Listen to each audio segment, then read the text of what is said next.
दधाति पूर्वं यो वै वेदांस प्रहिणोति तस्मै तं हदेवम् आत्मबुद्धि प्रकाशं मुमुक्षुर्वै शरणमहं प्रपद्ये। वैदिक दिव्य ज्ञान प्रतिष्ठानमा सबैजनालाई हार्दिक स्वागत तथा अभिनन्दन गर्दै अब यो श्रीमद् भगवत गीताको ६०औं अध्याय अन्तर्गत आजको विषयलाई प्रस्तुत गरिन्छ, जसमा योभन्दा पहिला भगवानले योगी सदैव योग साधनामा संलग्न रहनु पर्दछ। योगीले सदैव योग साधनामा संलग्न रहेर आफ्ना मनलाई परमब्रह्म परमात्मामा नै संलग्न गराइरहनु पर्दछ। यस्ता प्रकारका वचनहरूबाट र योगको अङ्ग, योगको आसन र योगका फलका सम्बन्धमा प्रतिपादन गरेपछि अब फेरि योग अभ्यासकै विषयमा बताउँदै भन्नुहुन्छ कि योग अभ्यास गर्ने व्यक्तिको आहार आदि बहिरङ्ग साधन तथा अन्तरङ्ग साधनहरूलाई र योग आनन्दको विषयमा स्पष्ट गर्नका लागि भगवान यहाँ भन्नुहुन्छ। नात्यस्नतस्तु योगोऽस्ति न चैकान्त मनस्नतः न चाति स्वप्नशीलश्च जाग्रतो नैव चार्जुन। अर्थात् हे अर्जुन, जसले आफ्नो उदरको परिणाम अनुसार भोजन नगरेर त्यो भन्दा अधिक भोजन गर्दछ भने र जसले बहुत थोरै भोजन गर्दछ, बहुत अल्प भोजन गर्दछ या केही खाँदैन भने, तथा जो सदैव सुतिरहन्छ अथवा जागिरहन्छ, या त सुतेको सुतै गर्दछ अथवा कोही सुत्दैन जागिरहन्छ भने तिनीहरूको समाधिनिष्ठ कहिले पनि सिद्ध हुँदैन, योग सिद्ध हुँदैन। यस्ता प्रकारले बताउनु भयो। यो भावार्थ हो। अब यसलाई व्याख्याद्वारा बुझिन्छ। सम्बन्धलाई स्पष्ट गर्दै भन्नुहुन्छ, एउटा श्रुति वाक्य छ जसमा चाहिँ श्रुतिले बताएका छन्, यादात्मा सम्मितम मन्नम तदवती न हिनस्ति यद भूयो हिनस्ति तद यद कथनीयो न तदवती। अर्थात् जसले आफ्नो सम्मित अन्नलाई रक्षा गर्दछ, मार्दैन, नष्ट गर्दैन, जुन चाहिँ अधिक हुन्छ त्यसलाई नष्ट गर्दछ, जो कम हुन्छ त्यसले रक्षा गर्दैन।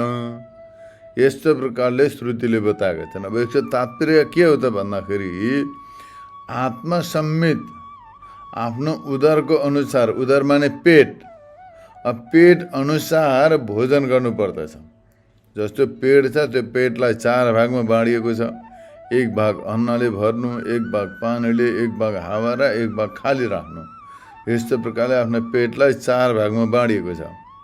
अब भनाइ पनि छ वैज्ञानिकहरूको कि मनुष्यले जति भोजन गर्दछ त्यस भोजन गरेका भोजनलाई 3 भागमा बाँडिन्छ। आजकल मनुष्यले जति खाना खान्छ त्यो 3 भागमा बाँडिन्छ। अब एक भागले उसलाई काम चल्दछ, एक भाग खान्छ दबाई कम्पनीका लागि, एक भाग खान्छ डक्टरका लागि। दबाई कम्पनीले दबाई अब बनाउँदछ, अब मान्छे बिमारी भएन भनेदेखि त्यो दबाई बिक्री हुँदैन। त्यस कारणले गर्दाखेरि धेरै खान्छ, धेरै खाएपछि रोगी हुन्छ, रोगी भएपछि दबाई खानु पर्यो, दबाई खानको लागि दबाई किन्नु पर्यो। त्यस कारणले गर्दाखेरि एक भाग दबाई कम्पनीको लागि खाइदिन्छ मान्छेले, स्वादको लालचले अथवा केही कारणले। अब अर्को भाग डक्टरका लागि खाइदिन्छ। अब डक्टरको पनि पैसा चल्दैन मान्छे बिमारी भएनन् भने। बिमारी भयो भनेदेखि त हस्पिटल चल्छन्, क्लिनिक चल्छन्। त्यस कारणले गर्दाखेरि डक्टरको पैसा पनि चल्छ। अथवा मान्छेले जति भोजन गर्दछ त्यसबाट रोग लाग्दछ। अब एक भागले आफूलाई भइहाल्छ, जीवन निर्वाह भइहाल्छ। अब अरू बेसी खाएको कहाँ जान्छ त भन्दाखेरि बिमारी हुन्छ।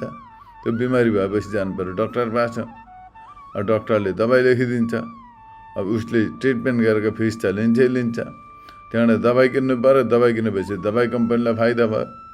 त्यस कारणले गर्दाखेरि बुद्धिजीवीहरूको भनाइ के छ भने, मनुष्यले जति भोजन गर्दछ त्यो गरेको भोजन चाहिँ 3 भागमा बाँडिन्छ। त्यसमा जति भोजन गर्दछ त्यो बेसी खाए जति बेसी खाएको हुन्छ त्यो चाहिँ दबाई कम्पनी र डाक्टरलाई फाइदा हुने मात्रै हो त्यो, आफ्नो शरीरलाई काम आउँदैन त्यो बेसी भयो त्यो। त्यस कारणले गर्दाखेरि जति शरीरलाई काम आउँदछ त्यति मात्रै भोजन गर्नु अनुकूल भोजन मानिन्छ।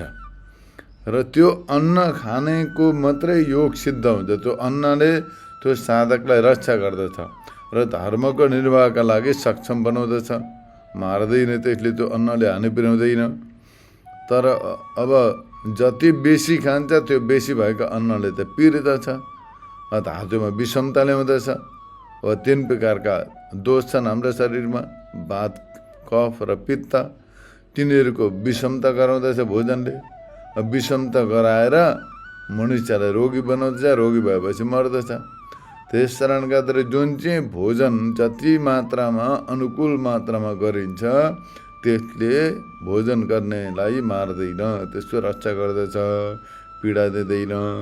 तर त्योभन्दा अधिक आफ्नो उदर पेटको परिणामभन्दा अधिक जसले भोजन गर्दछ, धेरैमा धेरै खान्छ, खाइरहन्छ, अब 2 पल्ट खानुपर्नेमा 5 पल्ट खान्छ भने त्यस्तो व्यक्तिलाई त्यो भोजनले मार्दछ।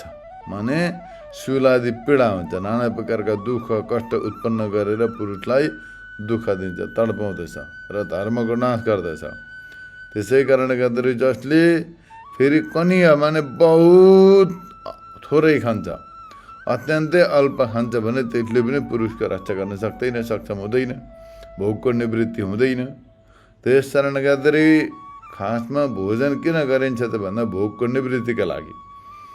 अब जति भोग लागेको छ, जति खानुपर्ने त्यति खानुपर्दछ। तर भोगको निवृत्ति भए पश्चात पनि स्वादका लागि अत्याधिक खान्छ अथवा खाँदै खाँदैन भनेदेखि त्यो साह्रै अल्प भयो भने पनि भोगको निवृत्ति हुँदैन। अब बेसी खायो भनेदेखि अब त्यसले पीडा दिन्छ। त्यस कारणले गर्दाखेरि धर्मको निर्वाहका लागि सक्षम हुँदैन, त्यो समर्थ हुँदैन अल्प खाँदा पनि। यसर्थ परिमित माने जति जरुरी छ त्यति नै खानुपर्दछ भन्ने कुरो सिद्ध हुन्छ। र श्रुतिमा भनाइ पनि छ भोजन कति भन्दा ऋतभोक, मितभोक र हितभोक हुनुपर्दछ। ऋत अत्यन्त शुद्ध सात्विक हुनुपर्दछ। मित भनेको ठिक्क अल्प, जति अनुकूल छ, जति जरुरी छ त्यति खानुपर्दछ। र हित भनेको त्यसले कुनै प्रकारको अनिष्ट नगरोस्, भोक पनि मेटाओस्, रोग पनि पैदा नगरोस्, यस्तो प्रकारको भोजनको मात्रा हुनुपर्दछ। अनि मात्रै साधनामा प्रगति हुन्छ। अब जसले खाँदै खाँदैन त्यसको पनि साधना हुन सक्दैन। जसले बेसी खान्छ, अत्याधिक खान्छ भने त्यसले पनि साधना गर्न सक्दैन। अतः मनुष्यले जीवनभरिमा खानै जानेको हुँदैन, साधना कसरी गरौँ? यसै कारणले गर्दाखेरि सर्वप्रथम खानपानको नियम निर्धारित गर्नुपर्दछ, अनि मात्रै साधनामा प्रगति हुन्छ। अब यसै अर्थलाई भगवानले पनि यहाँनिर बताउनु भयो। अत्यनतः माने जसले आफ्नो उदरको परिणामभन्दा बेसी खान्छ, यो पचाउन पनि अशक्य हुन्छ, सक्दैन। खानेवालालाई नै अत्याधिक त्यो भोजनले पीडा पुर्याउँदछ। त्यस कारणले गर्दाखेरि त्यस्ता प्रकारका बेसीभन्दा बेसी भोजन गर्ने व्यक्तिको योग सिद्ध हुँदैन, उसले योग साधना गर्न सक्दैन, उसको योग निष्ठा सम्पन्न हुन सक्दैन। श्रवण गर्ने इच्छा भएका सन्यासीले पनि श्रवण मनन र ब्रह्मचर्यको पालन गर्न सक्दैन। अत्याधिक बेसी भोजन गरेपछि वेदान्त श्रवण पनि गर्न सक्दैन, बुद्धु हुन्छ मान्छे, मनन पनि गर्न सक्दैन, ब्रह्मचर्य पनि सिद्ध हुँदैन। त्यसै कारणले गर्दाखेरि एकान्तमा नियमले रहनु पर्नेमा त्यो धेरै खाने व्यक्ति एकान्तमा बस्न पनि सक्दैन। त्यसका लागि धेरै जुटाउनु पर्यो, धेरै जुटाउनुको लागि कमाउनु पर्यो। त्यस कारणले गर्दाखेरि यो भोजनकै चिन्तामा सारा जीवन बितेर जान्छ। के खाउँ र कति खाउँ, कुन चाहिँ आइटम कतिवटा खाउँ भन्ने चिन्तामा नै सारा जीवन बितेर जान्छ। त्यस कारणले गर्दाखेरि त्यो धेरै खाने व्यक्तिको र नियमले नखाने व्यक्तिको योग सिद्ध हुँदैन, यस्तो प्रकारले बताउनु भयो। र श्रवण मनन निधि ध्यान पनि सिद्ध हुँदैनन्। तर आफ्नो उदरको अनुकूल र चर्बीलाई नबढाउने, पेट नबढाउने अन्नको भोक्ताको मात्रै योग सिद्ध हुन्छ। ठिक्क जति जरुरी छ त्यति मात्रै भोजन गर्नेको मात्रै योग सिद्ध हुन्छ, अरूको हुँदैन। र श्रवण मनन र ब्रह्मचर्य एवं दिवा सब आदि दोषहरूको अभाव सिद्ध हुन्छ। अब अधिकमा अधिक भोजन गरेपछि के हुन्छ त भन्दा मनुष्यले निन्द्रा लाग्छ, खाएपछि सुत्नु पर्यो। टक्क भोजन भर पेट ठसाठस खायो भने निन्द्रा लाग्छ, त्यो बस्नु पनि सक्दैन, वेदान्तको श्रवण मनन पनि गर्न सक्दैन, उपदेश पनि सुन्न सक्दैन, बसिसक्दा झ्याप झ्याप निन्द्राले छुप्दछ, आलस्यले घेर्दछ। त्यस कारणले गर्दाखेरि त्यो धेरै भोजन गर्ने व्यक्तिले कुनै प्रकारको साधना श्रवण मनन जप तप केही पनि गर्न सक्दैन। अब यस्तै प्रकारले भोजन गर्दाखेरि अब अत्याधिक गर्दाखेरि पनि हानिकारक, अत्यन्त अल्प छ भने त्यसले पनि रक्षा गर्न सक्दैन, प्राणलाई पोषण गर्न सक्दैन, शरीरलाई जरुरत ऊर्जा दिन सक्दैन। त्यस कारणले गर्दा अत्यल्प भोजन गर्ने व्यक्तिको पनि योग सिद्ध हुँदैन। र उदरको अर्धा भाग भोजनले पूर्ण गर्नु, तेस्रो भाग जलले र वायुका लागि चौथो हिस्सा शेष राख्नु, यस्तै प्रकारले आयुर्वेद शास्त्रले बताएका छन्। आयुर्वेद शास्त्रमा बताएको छ, पुरयेद दशनेनार्थम तृतीया मुदकेन तु वायु संचरणार्थाय चतुर्थम अवशेषयेत। यस्तै प्रकारले बताएका छन्। यसको अर्थ यही हो कि उदरको पेटको आधी भाग भोजनले पूर्ण गर्नु, त्यहाँदेखि अर्को तेस्रो भाग जलले पूर्ण गर्नु र अरू बाँकी वायुका लागि चौथो हिस्सा शेष राखिदिनु। यो शास्त्रबोधित परिमाणको उल्लङ्घन गर्ने व्यक्तिले योग साधना गर्न सक्दैन। यो शास्त्रीय जो नियम छ भोजनको, यसलाई उल्लङ्घन गरेर मनमर्जी खाने व्यक्तिले कहिले पनि योग साधना गर्न सक्दैन। जस्तै प्रकारले उसको स्वास्थ्य पनि रहन सक्दैन। त्यस कारणले गर्दाखेरि स्वास्थ्य पनि ठिक हुँदैन, साधना पनि गर्न सक्दैन। त्यसै गरी अति स्वप्नशीलको माने अत्यन्त धेरै सुत्नेको पनि योग सिद्ध हुँदैन। अब 5 घन्टामा निन्द्रा पुग्छ, 12 घन्टा सुत्छ भने त्यसको योग सिद्ध हुन सक्दैन, त्यसले साधना गर्न सक्दैन। त्यसै प्रकारले अत्यन्त सुत्दै नसुत्ने फेरि निन्द्रै परित्याग गर्ने व्यक्तिको पनि योग सिद्ध हुन सक्दैन, त्यसले पनि साधना गर्न सक्दैन। त्यस कारणले गर्दाखेरि यो भोजन र शयन आहार व्यवहारमा अत्यन्त सन्तुलन हुनु बहुत जरुरी छ। यस्ता प्रकारले भगवानले बताउनु भयो। अब यसैलाई फेरि स्पष्ट गर्दै बताउनुहुन्छ, कस्ता व्यक्तिको योग सिद्ध हुन्छ त भन्दा युक्ताहार विहारश्च युक्त चैष्टश्च कर्मसु युक्त स्वप्न बबोधश्च योगो भवति दुःखः। अर्थात् जसले नियमित आहार गर्दछ र विहार गर्दछ। नियमित आहार भनेको नियमित खानु, विहार भनेको घुम्नु भ्रमण गर्नु। यस्तै प्रकारले नियमित आहार विहार जसले गर्दछ उसैको योग सिद्ध हुँदछ। र जसले क्रियाहरूमा उपयुक्त चेष्टा गर्दछ, नियमित आहार विहार गर्दै क्रियाहरूमा उपयुक्त चेष्टा गर्दछ, र जसले नियमित निन्द्रा र जागरण गर्दछ, नियमित रूपले सुत्दछ, 4-5 घन्टा निदाउँदछ, त्यहाँबाट फेरि उठेर ब्रह्मचिन्तन गर्दछ भने उसैको सम्पूर्ण दुःखहरूको नाश गर्ने समाधिनिष्ठा सिद्ध हुँदछ। सबै दुःखहरूको नाश गर्ने र आत्यन्तिक सुख परमानन्द स्वरूप मोक्ष रूप परम सुख सिद्ध हुन सक्दछ। त्यस कारणले गर्दाखेरि आहार व्यवहारमा अत्यन्त सन्तुलन हुनु बहुत जरुरी छ। अब यसलाई भावार्थ बताइयो। अब यसको व्याख्याद्वारा स्पष्ट रूपले बुझिन्छ। अब भोजनको आधा पेट भर्नु भनेर यस्तो प्रकारले 2 कोषले यस्तो प्रकारले बताएको छ। 2 कोषदेखि अधिक नचल्नु, गाउँमा या नगरमा नबस्नु। गाउँमा बस्यो भने पनि त्यो गाउँले कुराले गर्दा मनुष्यको चित्त एकाग्र हुन सक्दैन। सहर बजारमा बस्दाखेरि पनि त्यहाँको कोलाहलले गर्दाखेरि विक्षिप्त हुन्छ, व्यवधान उत्पन्न हुन्छ इत्यादि। शास्त्रको नियम अनुसार अनुकूल आहार गर्नुपर्दछ। आहार माने अन्न ठिक्क उपयुक्त मात्रामा भोजन गर्नुपर्दछ र आहारका साथसाथै विहार पनि गर्नुपर्दछ, माने भ्रमण पनि गर्नुपर्दछ। विश्रान्तिको लागि सञ्चार भने केही समय भ्रमण 100 कदम चल्नु पर्दछ। जसको त युक्त आहार विहार छ, यानि परिमित आहार छ, नियमित आहार छ र विहार गर्नेवाला छ भने, नियमित रूपले विहार पनि गर्दछ भने ती कर्महरूमा यानि भोजन विसर्ग आदि क्रियाहरूमा युक्त चेष्टा जतिले कार्य सिद्धि हुन्छ त्यति नै मात्रै परिमित गर्दछ, त्योभन्दा बेसी पनि गर्दैन, कम्ती पनि गर्दैन, ठिक्क गर्दछ। चेष्टा पनि, चेष्टा माने देह इन्द्रियको व्यापार। शरीर इन्द्रियले पनि त काम गर्नु पर्यो, शरीर एउटा इन्जिन हो। बसिरह्यो चट्न पटाइकन भनेदेखि यसमा रोग लाग्दछ। इन्द्रियहरू पनि सक्रिय हुनु पर्यो, अनि मात्रै साधना हुन सक्दछ। तर ठिक्क साह्रै बेसी भयो भने थकान हुन्छ, दिमागले काम गर्दैन, शरीर थाकेर हैरान हुन्छ। त्यस कारणले गर्दाखेरि मनुष्यको कहिले पनि साधनामा प्रगति हुन सक्दैन।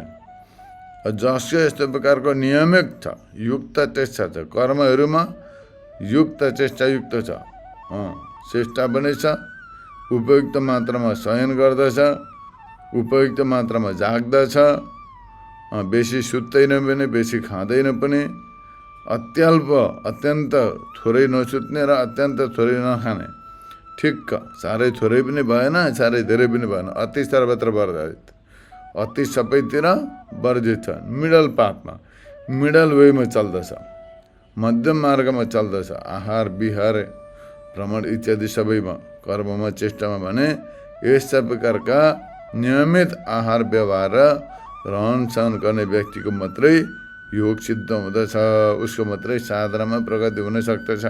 अब यहाँ बताउनुहुन्छ कि 10 घडी माने 4 घण्टा निदाउनु पर्यो। 4 घण्टा निदाउन निन्द्रा पुग्दछ। योग साधना गर्ने व्यक्तिले, स्वाध्याय गर्ने व्यक्तिले 4 घण्टा निदायो भने निन्द्रा पुग्दछ। त्यहाँबाट जाग्नु पर्यो। त्यहाँबाट 4 घण्टा निदाएपछि उठेर ध्यान चिन्तनमा लाग्नु पर्दछ। र यस्तै प्रकारले निद्रा र जागरण दुवैको जसले नियमित रूपले संयमित गरेको छ भने, पालन गर्दछ, सन्तुलन बनाएको छ भने उसैले ब्रह्मनिष्ठ भएर साधना गर्न सक्दछ। र यस्तै प्रकारले आहार विहार निन्द्रा आदि अधिक भयो भनेदेखि रजोगुण र तमोगुण बढ्दछ। जसले खानेकुरो धेरै खान्छ, अत्याधिक मात्रामा भ्रमण गर्दछ, अत्याधिक कर्म गर्दछ, अत्याधिक सुत्दछ भने त्यस्तो व्यक्तिको रजोगुण र तमोगुण वृद्धि हुन्छ। अब यसको प्रकारको रजोगुण तमोगुण अधिक भएको व्यक्तिले ज्ञान प्राप्त गर्न सक्दैन, समाधि र ज्ञानको उपलब्धि गर्न सक्दैन। उसको समाधि पनि सिद्ध हुँदैन, ज्ञान पनि सिद्ध हुँदैन। यसै कारणले गर्दा ती सबै परिमित हुनुपर्दछ। आहार विहार सबै परिमित हुनुपर्दछ, अनि अनुकूल एकदम ब्यालेन्स हुनुपर्छ। त्यसमा लक्षण सम्पन्न व्यक्तिको मात्रै समाधि सिद्ध हुन्छ र योग पनि दुःखनाशक हुन्छ। अर्थात् आध्यात्मिक आदि जन्मादि सबै प्रकारका दुःखहरूलाई आफ्नो अनुष्ठानद्वारा उत्पन्न भएका अप्रतिबद्ध ज्ञानले नष्ट गरिदिन्छ, विदेह मुक्तिको सम्पादन गराउँदछ। यो अर्थ हो। जसले उक्त प्रकारले बताइएका नियम अनुसार विधि अनुसार साधना गर्दछ, उसको मात्रै त्यो साधनाबाट सबै दुःखहरूलाई नष्ट गर्ने साधनामा प्रगति गर्दछ र अप्रतिबद्ध ज्ञान उत्पन्न हुन्छ र हो त्यो ज्ञानद्वारा कैवल्य मुक्तिको सम्पादन हुन्छ। यस्तो प्रकारले यहाँ बताइयो।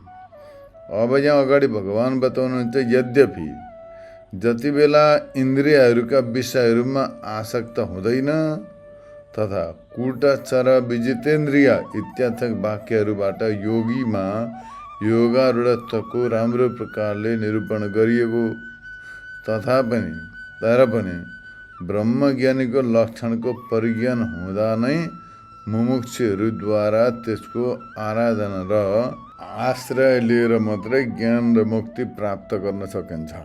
यस कारणले गर्दाखेरि तिनीहरूलाई स्पष्ट गर्दै यहाँ भगवान बताउनुहुन्छ, यदा विनियतं चित्तम् आत्मनेवावतिष्ठते निष्क्रिय सर्वकामेभ्यो युक्त इत्युच्यते तदा।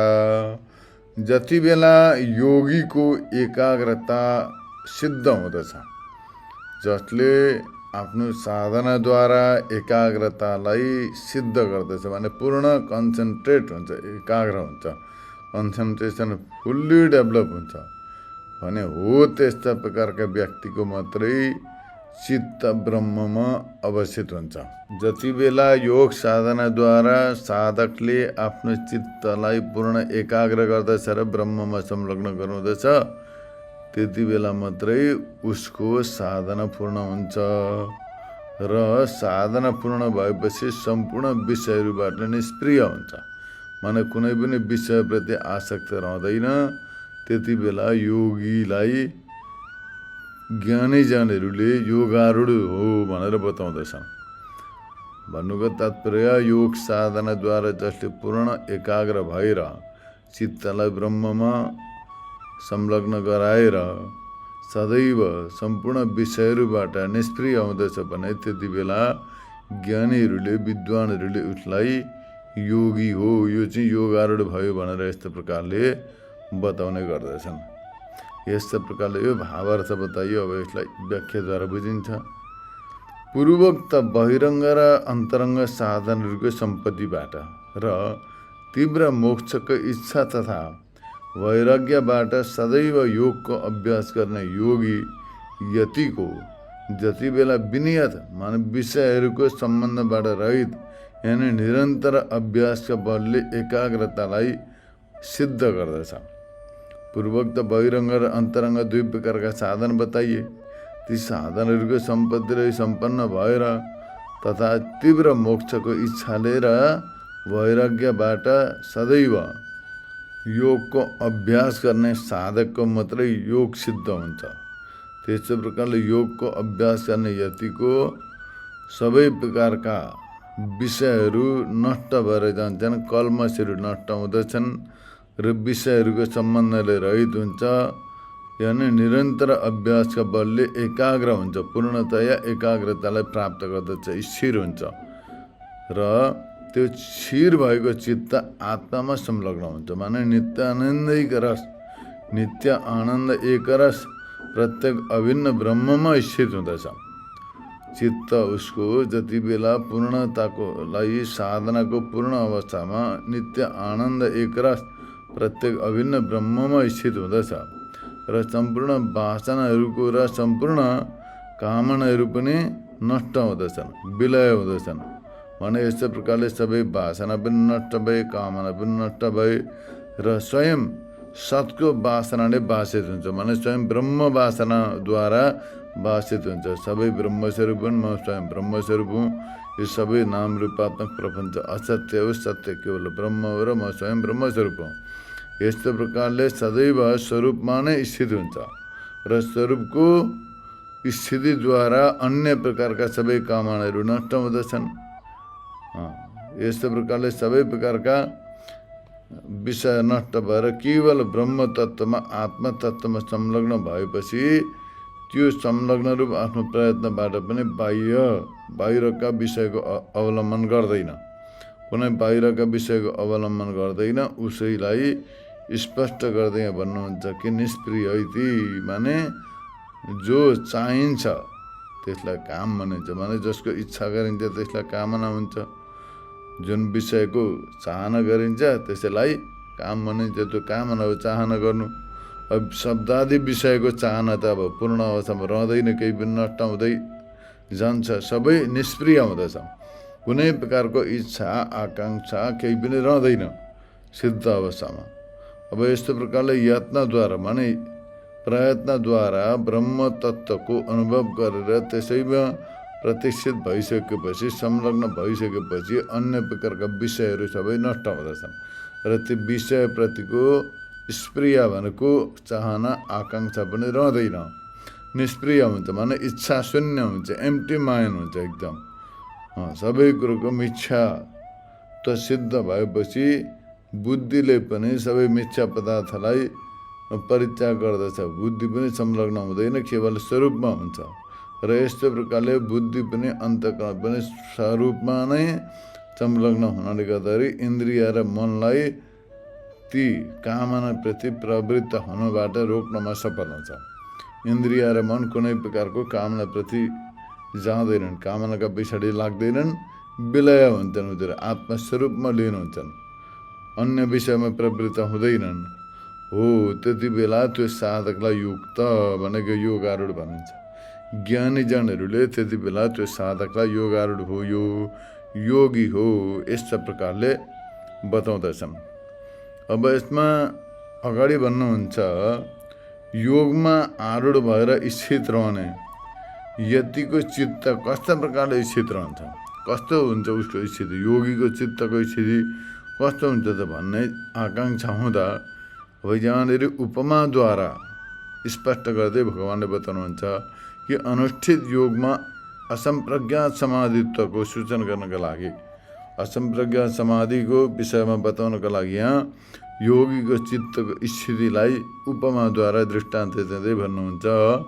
यथा दीपो निवातस्थो नेङ्गते सुपमास्मृता योगिनो यत चित्तस्य युञ्जतो योगमात्मन।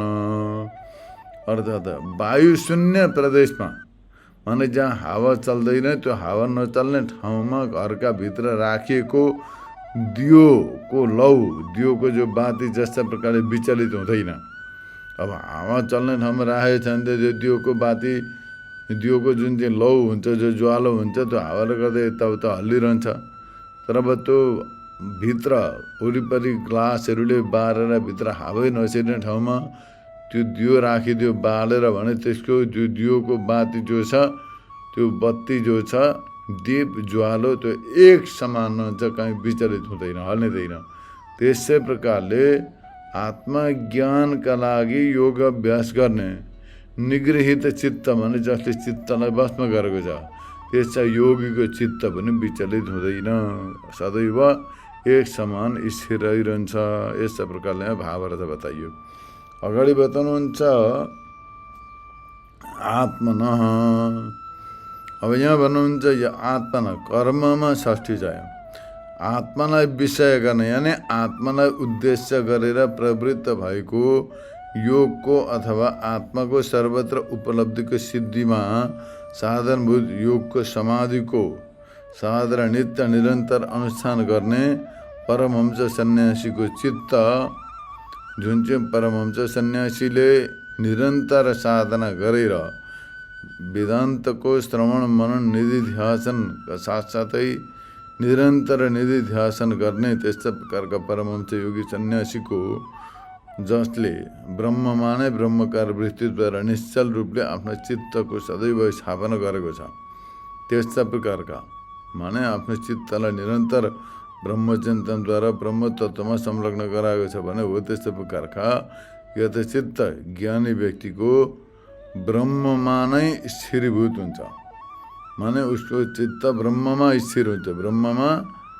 संलग्न रहन्छ, ब्रह्ममा नै रहिरहन्छ। जस्तो प्रकारले वायु रहित स्थानमा बालेका दियोको ज्वालो स्थिर रहन्छ, त्यस्तै प्रकारले निरन्तर ब्रह्म तत्त्वको चिन्तन गर्ने चित्त इन्द्रिय सबैलाई वशमा गरेर एकदम स्थिर भएका योगीको ब्रह्मनिष्ठ ज्ञानीको चित्त चाहिँ ब्रह्ममा संलग्न रहन्छ, त्यसबाट विचलित हुँदैन।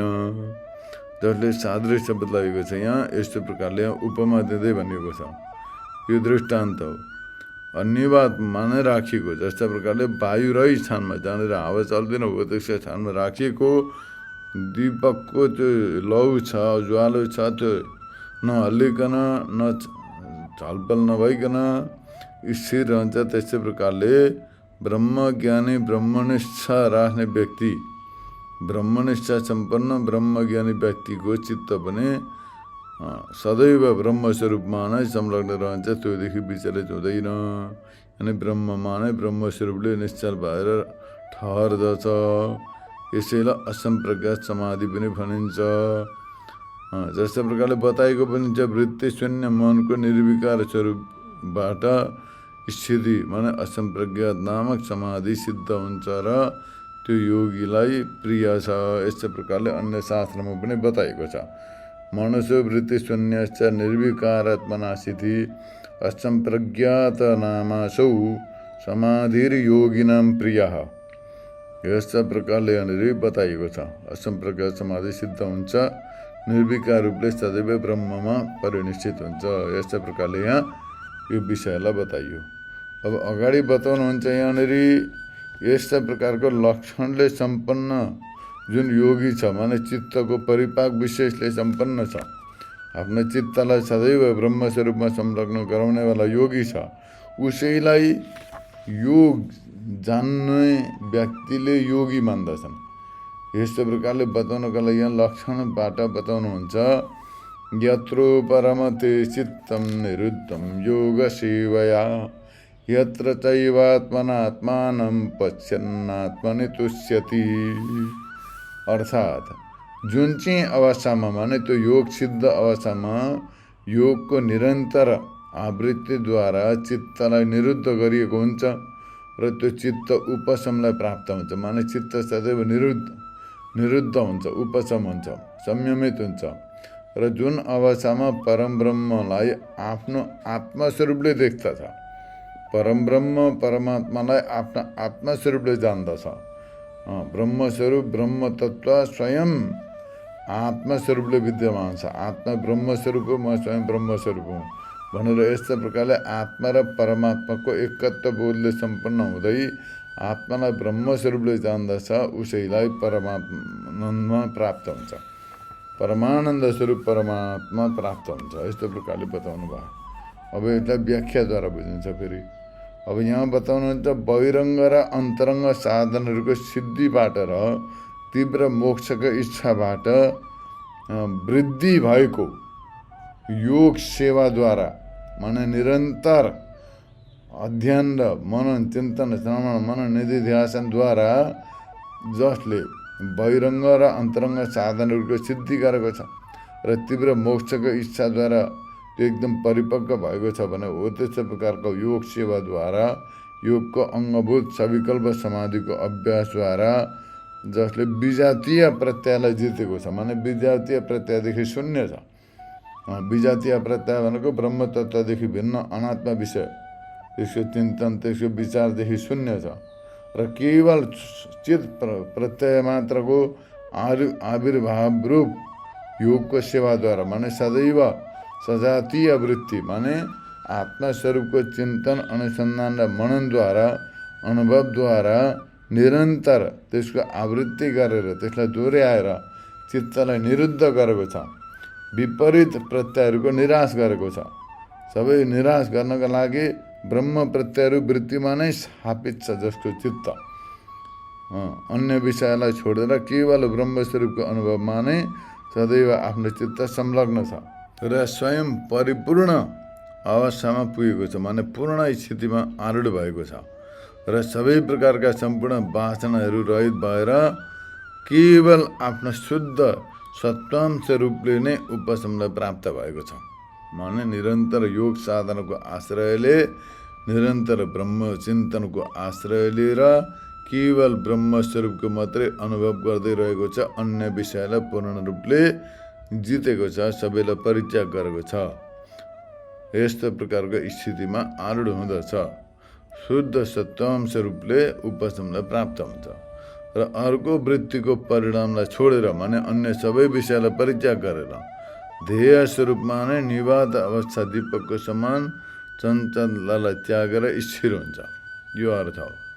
अन्य सबै प्रकारका वृत्तिलाई छोडेर केवल ध्येय स्वरूप ब्रह्म स्वरूपको स्थितिमा नै हावारहित स्थानमा बालेको दियो समान चञ्चलतालाई छोडेर स्थिर भएको छ भने उसैलाई योगी मानिन्छ।